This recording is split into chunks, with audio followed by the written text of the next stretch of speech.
Hey, everybody, it's John Bell and Tom Hoyer. We're the Reset, and we are coming to you from different locations. But we are talking about, or at least we're going to start out tonight talking about one place. Unfortunately, that place is still Minneapolis. Our last segment was titled "Murder in Minneapolis," and that was surrounding Renee Good, and we've had yet another assassination by this lawless regime in Minneapolis. So we're going to talk about that. We're going to talk about how we feel about it. We're going to talk about what we think it means for the country, for our society, and the fact that we think that this is in a moment in history, and these are two important individuals who will be remembered long after we're gone for what happened, why it happened, and what happened next, which is still a story that has yet to be written. So, with that being said, I'll kind of hand it over to you, Tom. Maybe give us your kind of raw take on the incident with Alex Freddie. Yeah. Freddie, sorry. Yeah. And then we'll sort of dive into it. Yeah. Thanks, John. I mean, as I sit here and I try to get my thoughts together, full disclosure, I'm just a normal guy. I don't have a poli-sci degree. I don't work in the business of journalism that follows politicians. I think, in our conversations, the driving motivation behind us doing this YouTube channel and talking about it is like, we don't want to go down in history looking back and thinking we never did anything about what's going on. What we're seeing now in Minneapolis is just, as a 60-year-old person and growing up, even in the rural South where I grew up, I couldn't have imagined we would be where we are now. Uh, it is literally like 1930s Germany. I think we've touched on that before. This is murder in the streets. These are executions. Nay Good, Alex Preddy, to your point earlier, I think they will go down in history, and ideally it will begin to resonate with some people out there who are somewhat detached from this whole political process that I live and breathe. And I will have to tell you, you know, in an effort to try to give some content, lend some content to this video channel that will, you know, well, let's be candid, entertain people, make them want to listen to us. I read a lot of stuff. I listen to a lot of podcasts. And I've got to tell you, it has really had an effect on me. It has brought me to this point where I feel very low. I feel like I just don't really want to talk about it. I want to block it out. I want to watch some crazy movie like Weapons, for example. I don't recommend it, but any kind of escape, but you can't escape it because it is what it is right now, John. We live in this time and it's coming at us at warp 9. Every day it's something. And, is it by design that we don't get to have the time to think about the Epstein files now? I mean, my God. Look at the Epstein files. They've released like 1% of it. And from what we know from like inside sources, the rest of it is just so horrific and damaging to Trump et al. That, we don't even get a chance to think about it because of what's going on. And, this guy is not smart. He tends to play to the moment of his audience. You have people like Bill Maher that have gone there, and Trump is described as warm and embracing and haha. That's sales 101. That's what salespeople do. if they're in front of you face to face, they're going to tell you what you want to hear. And they're going to shake their head and they're going to smile and yeah, we're going to take care of everything. The minute you leave, it goes back to real life, what their true objective is, which is basically an agenda. And that is what this guy does. I see him. I see him on camera. I know his type. I've lived around his type. And go Yeah, ahead. sorry to interrupt you. I was just like, you kind of sparked something that I've been thinking about and that people have been talking about. I agree with you. He's not a smart man, but he's a talented, unrelenting propagandist. And he sees these opportunities. And I don't think it's actually working for him because the solution, the the moving of the cup with the ball in it in the shell game is actually worse, in the sense that, he's trying to distract. And I do think that like, some of the intensity, the size of the operation in Minneapolis was in reaction to the bad press that he was getting regarding Epstein, the Epstein affair. So I agree, but I think that he even like with the fact that he's recalling his main henchman, who I'm totally spacing on his name right now, Bovino, bringing Bovino. him Yeah, Bovine Bovino. fine. I mean, I think clearly Trump himself recognizes that this is terrible, terrible press, terrible PR. It's gone too far for him, not saying from a moral standpoint, but from the fact that I think he recognizes that it's reflecting very poorly on him and his administration. And so he's taking some action. Interesting that they had sort of war room meeting at the White House, and he not only excluded uh, Ice Barbie, Christy Nome, from the meeting, but her erstwhile lover and assistant boy, Yeah. Corey Lewandowski, wasn't there. Lewandowski, yeah, right. Lewandowski and Steve Miller was not present in the meeting. Not saying Steve Miller's going anywhere, but like this is something that I think if they keep up at it at this intensity and this level of lethality and just brazen lawlessness, I think that it is a narrative they understand that's getting, it's just destroying their credibility completely. But I don't want to I mean, that's the political pundit view of it to a degree. I think I want to come back to what you were saying to me before we got on, which is just the humanity of these two people, these two individuals, actual people. They're not, they weren't born to be political symbols. Right. They didn't work in politics. They weren't uh, career activists or lifelong activists. They were two good, decent, normal people who were trying to look out for their neighbors. This is about what it comes down to, both of them. That's right. Renee was driving around, documenting ICE, maybe harassing them a little bit. I don't mind saying that because they should be harassed at every corner and for every minute of the day that they're terrorizing our cities. But they weren't doing anything illegal.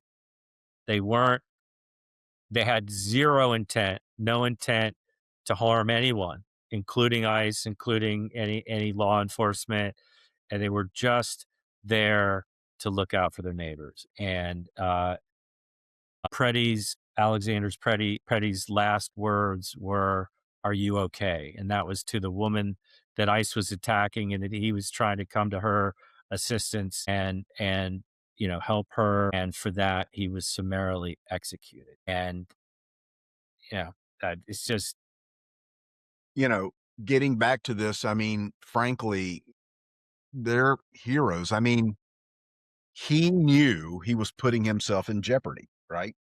He knew because if you saw the video, the ICE agent just pushed this woman and she just goes flying backwards. So he's a nurse, right? He's that's what he does. He went to her to help her because if you fly backwards and you hit your head on the freezing ground, you could die, right? Permanent damage at the best. This guy was doing what you would hope anyone would do for you, right? And how it got to where it went is just beyond belief. And it just so fucking pisses me off that we have people like this out there. They are so fucking stupid. They're not even cops. Cops have No, taken their fair share of criticism, rightfully so, but they nowhere touch, anywhere near touch what these no. guys are doing. No, these guys are thugs. These guys, when you watch them both in this specific incident, but also just, all of the footage that I watch, they're just like a bunch of gangbangers cruising around. They're looking for Yeah, trouble, right. and when they respond to something, they're responding like a gang of criminals. They're not, I mean, who the hell just randomly shoves an older woman to the ground like that? I mean, it's just they're I just mean, really? Could you not, like, take the person by the shoulders and just move her away? Just like, "I'm sorry, this is a dangerous spot. We don't need you here. We're just going to move you over here," instead of pushing her like that. no. Come on. Dude, I mean, like whether it's I mean, but look, this is the rule, not the exception, right? They're just like I've seen it. I mean, I've seen too many of these videos and I actually don't like watching them particularly, but I feel I have I don't to, either, John. and I I don't got you. like I mean, we could play some, going forward when we get all that set up, but the the thing is like you might look at them wrong, you might look, whatever your the complexion of your skin, whatever it is that sets these animals off. It doesn't take much before they're shoving you to the ground, beating you, smashing your car window, and dragging you out of the car window. Um, slamming into you with their car. And to top it all off, not only do you have that, but then you have all of the stream of lies that comes out after the fact. And their Domestic constitution, terrorist yeah, within their minutes. con yeah, exactly. I mean, minutes after something like this, they're Yeah, already domestic terrorist. spinning the same narrative, domestic terrorist, assassin. Like we don't even have that, assassins in this country. There's no assassins out there on the street. They're just a bunch of people that don't want ICE terrorizing their city or their town. And have some humanity and they know, like you have these whole communities. I mean, just like when ICE went to that Mexican restaurant there in Minneapolis and then They showed up came back. later and started arresting everybody. It's just like, you're talking about going into communities and, we talked about this last time, but, there's no reason for them to be in Minneapolis. Minneapolis doesn't, compared to a lot of other cities, doesn't really even have that many immigrants, doesn't have much of a problem with illegal immigration or, stresses to the system. Any of the arguments that you might be It's able to make. This is purely about going into a blue city and wreaking havoc, instilling terror, intimidating. And now that they're killing people that, I mean, they shouldn't be killing anyone, but they're killing people that to the average American, the observer out here, whether wherever you happen to be in this country, I mean, I think the country's tuned in. I mean, something like 70 to 80% of the people out there have seen these videos and are reacting to them in one way or the other. Not all of them are necessarily liberal or progressive. It's just regular people that are some of them are fairly conservative and religious, and they're just like, this isn't how you treat people.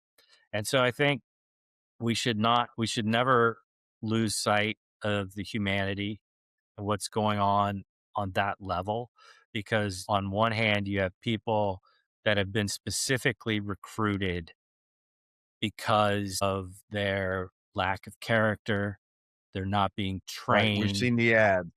Yeah, We've seen we've the all ads. seen the ads. They're looking for white nationalist bullies. They're looking for the worst of the worst. They're finding them, and then they're Right. putting them by the thousands on the streets with guns and other dangerous weapons and crowd control measures, and they're using them indiscriminately. They have no concept of crowd control, policing. I mean, for one, border patrol agents were never met, like they're not trained ever. Whether you've been there 10 years or 10 months, they're not trained to operate in cities. They're literally supposed to be on the No, border, and I'm not that's right. I'm not saying, I'm sure they behave badly there too, but here you have a case of 2 US citizens, clearly good people with good intentions that, you know, that were just, you know, murdered, murdered in the streets. I mean, I don't think it's gonna be the last situation, I think we're going I No, I don't do think this I is gonna be the last thing. No. I do think Trump is trying to find a way to temporarily de-escalate just because because of the bad press, but I don't think that they want to let up the pressure. I don't know why, because I don't think this is playing out the way that they thought it would play out. But I think he's also lost control. Yeah, yeah, I I think he's agree. I lost mean, control of it. also Yeah, too, I think just it's in his nature to always double down. So he's correct. constitutionally incapable of admitting that he was wrong. He's constitutionally incapable of following the Constitution. How about that?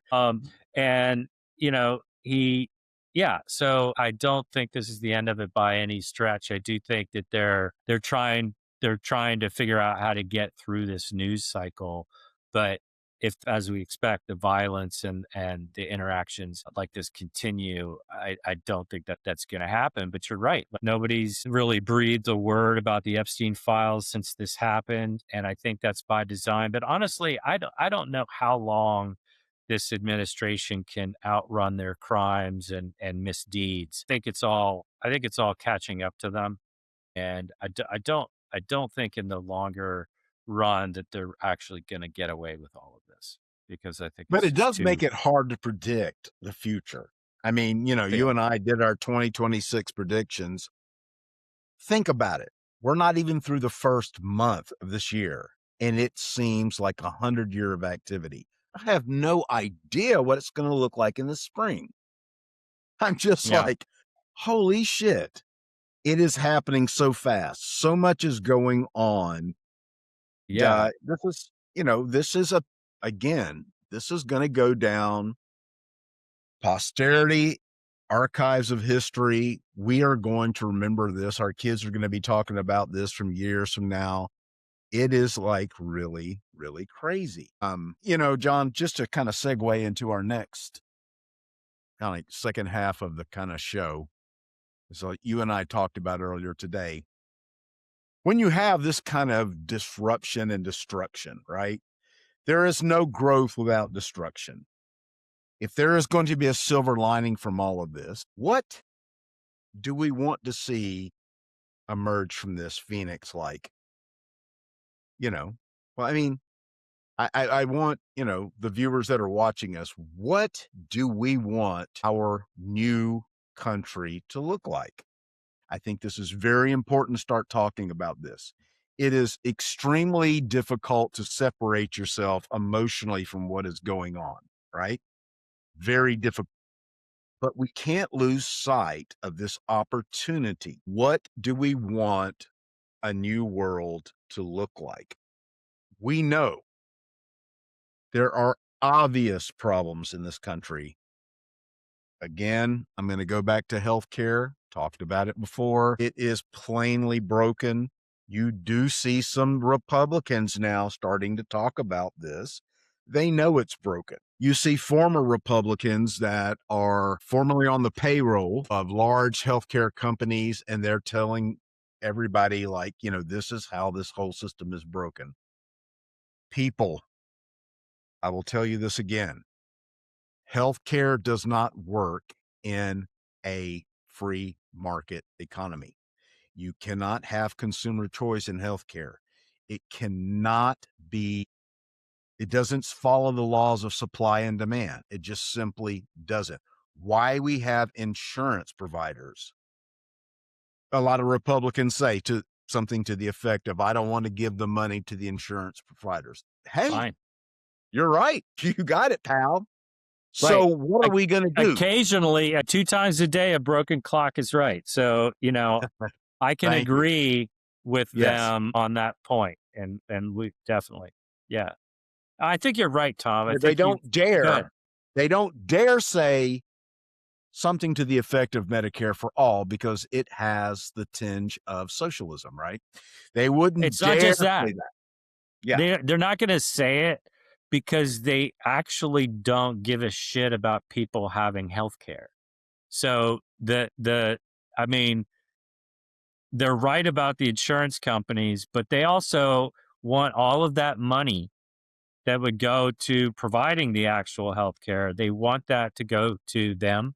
They want it to go to their billionaire buddies. And because I think core tenet in the MAGA movement, and this is in the leadership of the MAGA movement, not the the rank and leadership, file, right. because the Not the rank and dum-dums. file, half the rank and Right, file are poor, like you and right. me. Hashtag poors. So, but the top echelon, the manipulating class in this scenario, they absolutely want all of that money. They think that not being rich is a moral failing. You're a fucking rube because you couldn't steal money like I did. And so I think that's part of it. They're not really interested in a real solution, but you're right. That is the solution. And I think that earlier you Isn't that said that's so, a John? question. Yeah. When did this start? When did this I mean, when did CEOs start being celebrities? Was it back in Reagan era? You and I remember all that. I feel like a lot of this, I mean, I'm sure some of it even preceded Reagan, but I feel like during that time period, it was put on steroids. He had such a resounding victory uh, in his first term, you know, in a way, not a good way, but in a way, he was a transformative figure. I think he changed. I think he activated Republicans in a way that Nixon didn't, because Nixon really didn't. I think Reagan was more charismatic, but Sure. he carried that sort of not just pro business, like ultra pro business, pro money, pro greed, pro, you know, just like everything that we're living. Yeah. So I think a lot of it, I'd see a lot of the beginnings of those threads starting in that era. And, you know, I think we're back to a point where you hit it earlier, which is the question I think I'm going to keep asking myself. But I think that our viewers should be asking themselves. We should be continuing to ask the question on the show to everyone, which is, what kind of country do we want to live in? What kind of society do we want to live in? Like, truly, do we want a police state with masked thugs roaming our streets and instilling terror based on the whims and the evil machinations of our political class? Do we really want that? Because like you mentioned healthcare for all. And we could go through the list. We could go through healthcare. We could go through housing. We could go through the general economy. We could talk The about livable the wage. employment Right. picture. We could talk about all of these things. And I come back to the simple truth that we still, as of the airing of this episode, we're still the richest country in the world. We still have the largest single economy in the world. Are there problems? Yes, but none of the problems that affect you and me and regular people, none of those are unsolvable. Not one of them. Right. Not one. So Correct. all of these are solvable. Everything that's happening right now on the negative side of the equation in terms of our liberties, in terms of our democracy, in terms of the attack on our voting system, and by system I mean, both how we talk about and view our election apparatus and the infrastructure itself. It's all under attack, but it's under attack because, look, man, these are the people without ideas. These are the people that tried to repeal Obamacare, 60 plus times. With These are the no plan with to never with exactly with no alternative, no plan. Fuck your concept of a plan, Mhm. Donald Trump. It's all about, I mean, like, I don't know how to describe it other than a class war. This is class warfare. And all of this other stuff is brought up either in some type of, you know, racist or bigoted manner that is just, a very base attempt to, create a boogeyman and other to be angry at while we steal from you. while you still right from Yeah. us. And it's like, look over here, we get mad Right. about this. And while you're pissed Yeah. about that, I'm going to pick Yeah. your pocket. And that's what they're doing. That's It's exactly what it incredibly is. cynical. It's unprincipled. It like literally, I mean, do we face challenges? Sure. I mean, look, China has advanced their economy, not just in terms of size, but they're kicking our asses in clean energy, like in a huge way. They're kicking our asses with electric vehicles. They're kicking our asses in a lot of other tech sectors. I mean, you name it. And I'm not unrealistic in thinking, oh, well, we're going to turn, the United States back into a manufacturing powerhouse. But while we do all of this to ourselves internally, all of and create all of these self-inflicted wounds, our enemies are laughing at our expense, and they're laughing because they're winning the game. And in some cases, like they are amplifying all of this via social media and the use of bots and all kinds of other mechanisms. And then I'm still 1000% convinced that Donald Trump is absolutely a Russian asset, has been since he was elected. I think the truth about that will come out. That aside, I think that, we couldn't possibly be doing more to encourage our enemies. And, while we're on the, sort of rant about, everything bad that's happening, and I don't think it's not hyperbolic in any way, but I mean, we touched on the Epstein files. We're talking about, murder and blood in the streets of our cities, at the hands of so-called federal law enforcement. But hey, didn't we do an episode a little while back about the possible war in Venezuela and abducting a foreign leader out of their country and what that could mean? Oh, didn't we talk about the absolutely insane idea of invading Greenland and completely destroying the NATO alliance? I mean, it is a lot. I mean, so like back to your feelings of being outraged but overwhelmed, and I think what you're feeling, what I'm feeling, and I suspect a lot of our listeners are feeling, it's only natural. And it I Yeah, and I just wonder, I mean, Trump is such a ham-fisted dummy in the things that he's doing. I know his proponents want to say that he's a chess player, he steps ahead of us. I'm sorry, I don't see that at all. I've met a lot of bullshitters in my life. I've worked for good bosses, I've worked for bad bosses.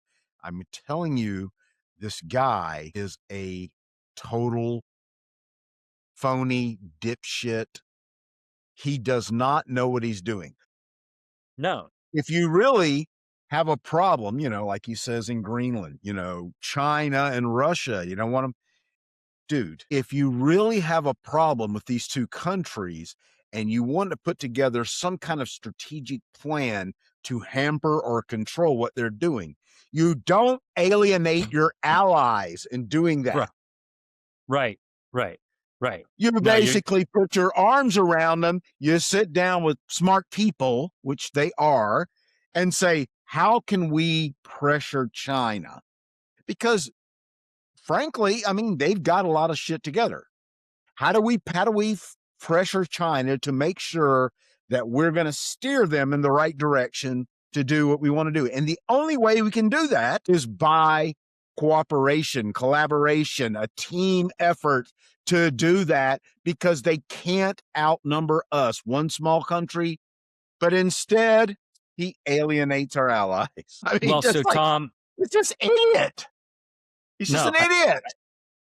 he, I agree with you 99%. I think like he has certain reptilian instincts and certain uh, abilities, may not be raw intelligence, but certain abilities from to be an effective propagandist, a con man, and a liar. In that case, the only thing he cares about is if he can get his, cult followers to believe him. And so I think however that works, I never understood cults myself, but I agree with you. And so I think your outrage is, I'm laughing because I wish more of the media, the really, I don't know how else to say it, somewhat untalented, biased mainstream media that they keep following the storyline as if it's legitimate. So like if we're Right, going to talk about China right. and how do we blunt China's ascent, how do we keep them manageable, how do we prevent them from becoming uncontrollable from a military standpoint, et cetera, the mainstream media is presuming that that's actually what he wants to do, but that's not what he cares about. That's not what the people that work for him care about. That's not even what they're tasked to do. They are tasked to look for opportunities to enrich themselves, to bestow Correct. favors upon the corporate cronydom, and to steal, whether it's transactionally from China. I mean, if we were that concerned about China, then why did Trump and his administration greenlight the sale of our most advanced AI chips The to China? NVIDIA Because they chips. said that they were maybe going to buy some of our soybeans, and then they didn't even buy our soybeans.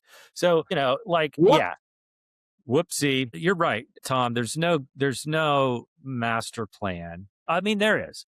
There's a master plan in terms of the cadre of true believers in, the conservative project, which I would say is about 20 years into hijacking democracy. So that's Newt the Gingrich project started it. that's the project 2025 shit. Mhm. And so I take that way more seriously than I take Trump himself, because they I mean, let's be honest.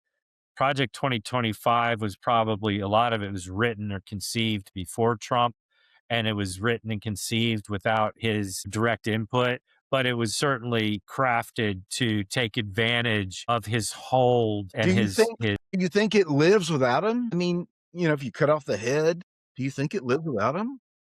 I think we have to assume that it does until we destroy it. Like, I mean, I think that I was encouraged. I know I've talked to you about them before. I do like the podcast. I've had it, and they had JB Pritzker on Mhm. today, and it was a really good conversation. I'm kind of warming up to JB Pritzker. I think if you made me choose today between him and Gavin Newsom, I think I'm Maybe going go Pritzker, Pritzker. Yeah.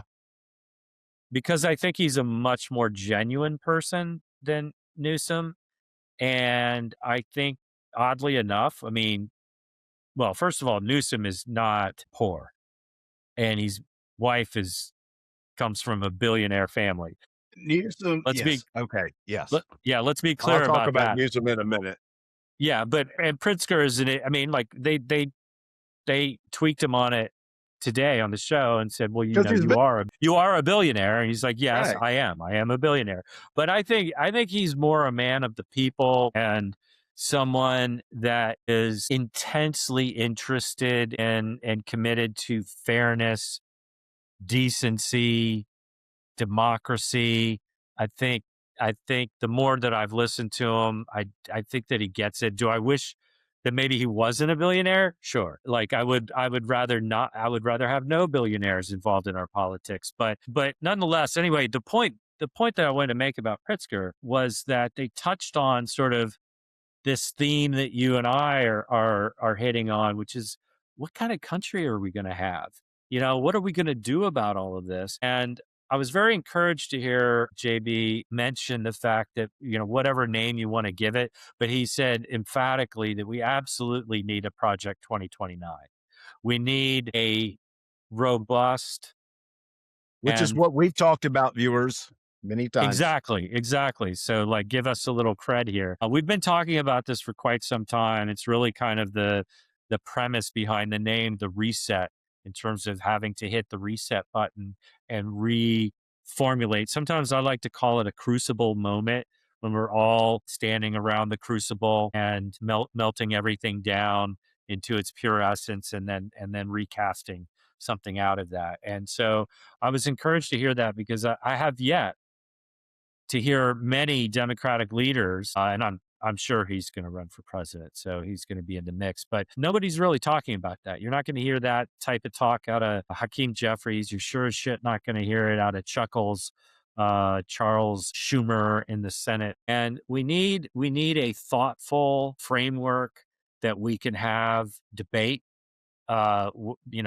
Liberals, progressives, independents, and any buddy wants to abandon the MAGA madness. But what are we doing here? The vast majority of problems in terms of things that are not affordable, things that are harder for some of us to access in this country, all of those things are solvable. So if we get down to like what do we think is fair? Let's have conversations about our values and like what do you want to see? Like do you want to see the poor old woman on the street that is ignored and has no place to go, or do you think that it's incumbent upon a wealthy society to provide for everyone and to care about people when they're in the womb, you care about people when they're born, and you keep Mhm. caring about them until they depart this Right. earth. Is that the type of Correct. humanity that's we can agree? Well, yeah, like this is, like I think that, and then from there, in terms of knowing what we want it to look like, then we have to figure out, well, how do we make that happen? And then that's the project, whatever you want to call it. That I'm gonna work on a name because I don't like Project 2029 and I don't like copying MAGA. So we're gonna think of a better name, but that's it right there in a nutshell, which is how do we and it's about where do we go from here. It's not about how do we get back to where we were because frankly that sucked.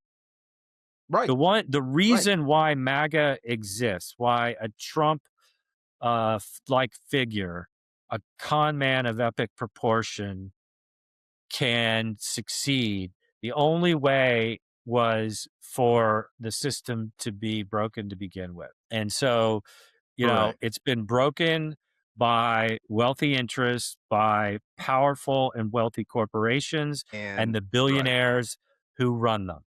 And the And people have been yeah, feeling the pressure, and it's an easy thing right, to do to create a straw man, a scapegoat, because it can't be your fault. Blame it on this person, blame it on the right. minority, the brown man, transgender whatever, because it can't be your fault, but the corporations are what's squeezing it. And I would just like viewers, please, John and I truly have a sincere and earnest desire to come up with something that works. Please comment if you have an idea. I've thrown out things like in the way of healthcare before, like have a consumption tax on things that are clearly unhealthy, be it big gulp sodas or alcohol, tobacco, and you take that money and you put it into an escrow account to pay for healthcare. And these are just I have an ideas. idea, Tom. How about 100% surcharge on mega yachts? How about that? There's lots of ideas. The whole point is this. We truly we're building a website now, John and I, where we want to have a forum that includes ideas from everybody. Now, if your idea is crazy, probably not going to make it. But if your idea is sensible, if you've thought it out and it's something that can be considered, because we're not suggesting we have all the answers. What we want our elected representatives to do is say, okay, we know we have to fix something like healthcare, for example. Here's how we think it should be done. And the other side comes across the table and says, a committee, here's how we think it should be done. But no matter what, it's pointing in the right direction for remedy. So that is what we're looking for. We know the people are not motivated as the elected officials are. They have money interests. Bring to us your ideas.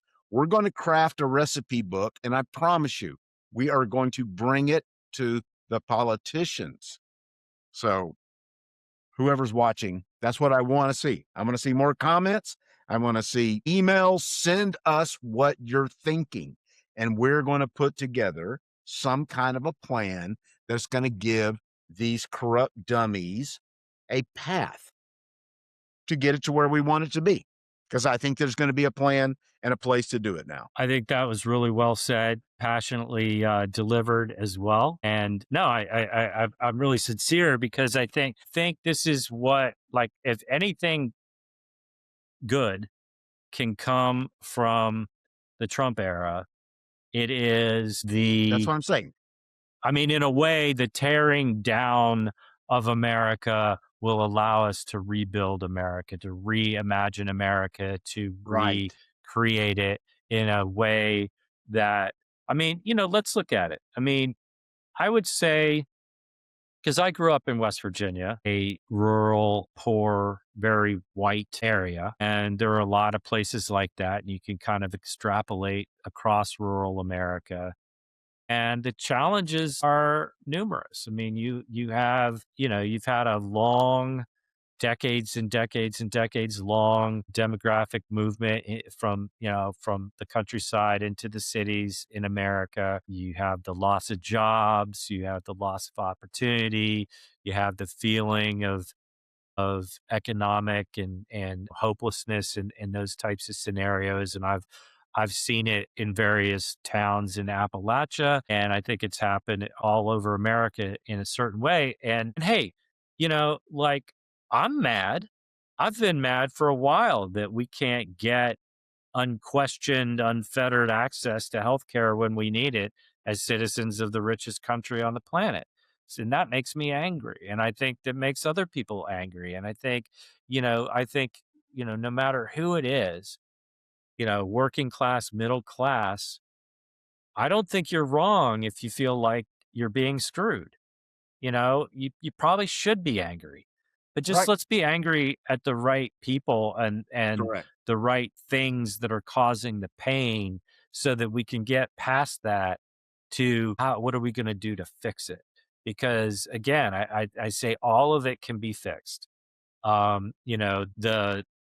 The problems that we have in this country today are numerous and they're not small. But if we had successive administrations that were committed to addressing what the citizens want out of the country, I truly believe we could get 80, 90% of the way there. And I'm okay with that. I'm okay with not getting 100% of what I want. And I hope most of you listeners are as well.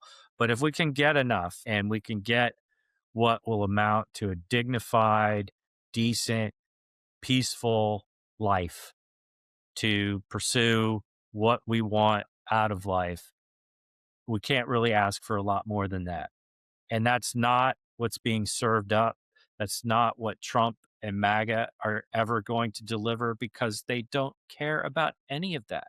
They don't spend their time thinking about any of that. You've got to Correct. get this through your head, which is they are looking to amass power without accountability so that they can steal as much money as they possibly can. That's how base these people are.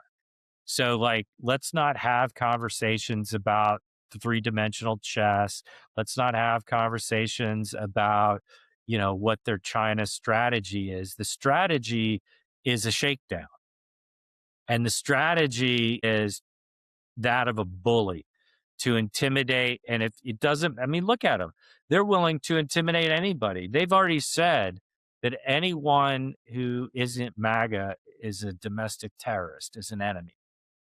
They've labeled everyone in this country who disagrees with them as an enemy. Imagine that. Let that sink in for a minute. And then they're doing it to their allies, and they're our allies.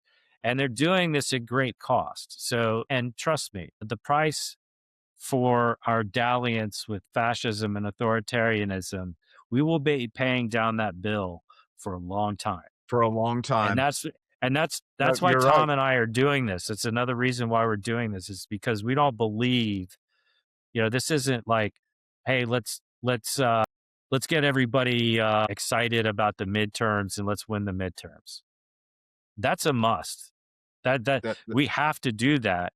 But that's just the beginning of a project that needs to realize the true potential of this country, which is, the way I see it, that we go back to simple principles: fairness, equity, rule of law, fair distribution of wealth and the productivity that comes from our economy so no, that workers who participate get a fair shake. It's not anything crazy, but it's not.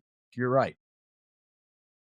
history I shows that that's not easy because there's always an opportunity somewhere, somehow, to get your hooks into the system and then to start cheating. And that's what this is about. This is about stopping the cheating and the cheaters from my point of view. So, that's why Tom and I are doing this. That's why we want your input. That's why we're going to work really hard to develop, a comprehensive platform that we can put as a framework, not only to help politicians, but also to put it in front of their faces and say, look, here, this is what we want. This is what people are talking about. This is what's resonating with our listeners. This is what's being talked about all around the country because this is what we deserve. And so I think, but in order to get the country we deserve, we need to deserve the country, which means we have to put the effort in. We all like, if you're, let me just preach a little bit and then I'll get off the soapbox. But if you're out there and you're like, bring it. I'm apolitical, I don't really care. Politics doesn't really interest me or it makes me uncomfortable. Well, I'm sorry. And I can understand why. But you need to get over that. You need to get over that because this shit matters. All right. When you have other people making decisions that will affect not only you, your family, your children, their children, you need to pay a little bit of attention because the world's not on autopilot. It's not just gonna pump out sunshine and roses for you 100% of the time. And if you can't see like what's happening on the streets in Minneapolis as the beginning of something incredibly dark, then pick up a history book and read it. Read about the Right. 90s. Yeah, Read it, that's read right. about what was going on then and see the parallels. The bottom line is like the only way we're gonna get there is by citizen engagement. I think when Joe Biden was leaving office, he said something to the effect, I'm just paraphrasing here, but he said, now it's simply up to the people. And that this is precisely what he meant because he knew what was coming. We knew what was coming. And now it's here. And now we have to decide what we're going to do about it. And the only way is to organize, engage, build our communities together, and then through the open exchange and debate of ideas, let's chart a path forward and let's figure out how do we Yeah, get yeah, affordable housing for everybody? How do we make sure that no child in this country goes to bed hungry? We yeah, can do all of yep. those things. We can do it. So, yeah, I think that's kind of probably a good place to leave off. Yep. Would say, And I would say if you're just dropping in, this just happened to work itself into your feed for whatever reason, and you're listening to some of the things we say, You have, maybe you're ambivalent. Maybe you lean right, maybe you lean left. But John and I try to bring you is just common sense. We're right, and sorry, that sounds arrogant. Said very confidently. No, I mean, look, we spent a lot of time and a lot of energy trying to understand everything that's happening now and the context and everything else, and to bring you not only our ideas but other ideas that we find, but things that we believe will make a difference in the long run in people's lives. And so that's an impassioned plea. If you could please hit the like and subscribe buttons, send us your thoughts. We Right. are committed to this We are project, committed. Yep. and we're committed to continually improving and enhancing what we bring to you. And we think that ultimately we can make a difference, and we think you can too. So stay encouraged, stay smart, stay safe, keep your eyes open, lend your voice whenever and wherever you can, lend a hand to your neighbor, and we will get through this some way. I can't predict exactly what's going to happen, but I can tell you that my sense is the country doesn't want what they're serving up. And if we come together, then we'll take power back. We can take the country back, and we can reformulate what it means to be a citizen of the United States of America. So have a Very great good, night, John. and Yep. we look forward to seeing you next week.